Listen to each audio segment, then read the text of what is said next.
I want to share some tips with you for storing your saddle to keep it nice and comfy for your horse. First of all, as we go into my tack room, notice there's a dehumidifier in the corner. Keeping the leather soft and dry and free of mold and mud is really important. We want to think about the leather on your saddle like your face.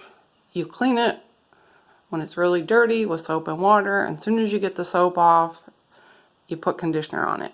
That's the way you want to treat your saddle. A lot of us have these saddle racks that are made out of these bars, and I put these pipe insulators on to show you how you can protect some of the lighter weight Specialized saddles from having the bars put indentations on your cushions. So these cushions sitting on these bars will put dents in them. So just like your English saddle that should be stored on a bar right down the channel, the same thing for your Specialized saddles. So notice with this English saddle that these wool panels are not touching anything. So they never touch anything except for the horse.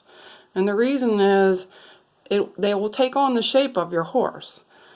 After you ride and you put the saddle up, the wool, if you have good wool, will bounce back, kind of spread back out again, and so it will last a lot longer.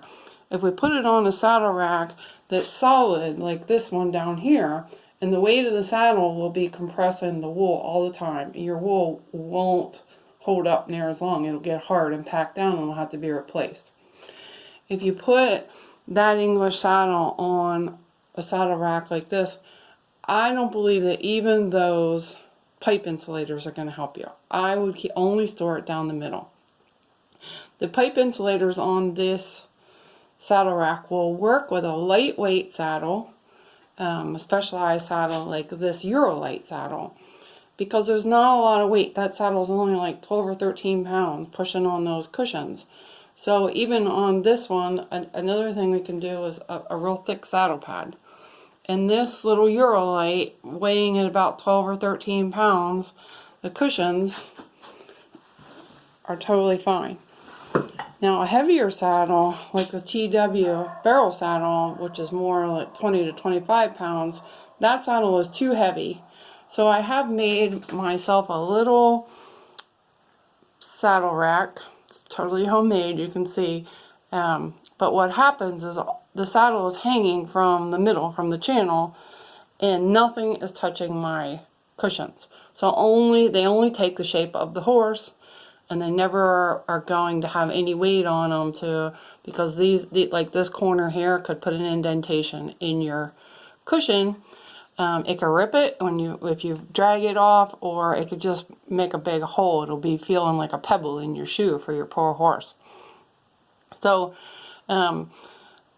if you can hang them from the middle, a sawhorse would be perfect if the stirrups were long enough, or a 2x4. Get yourself something made to make, and those cushions, they'll last forever on the horse. The saddle racks will damage them.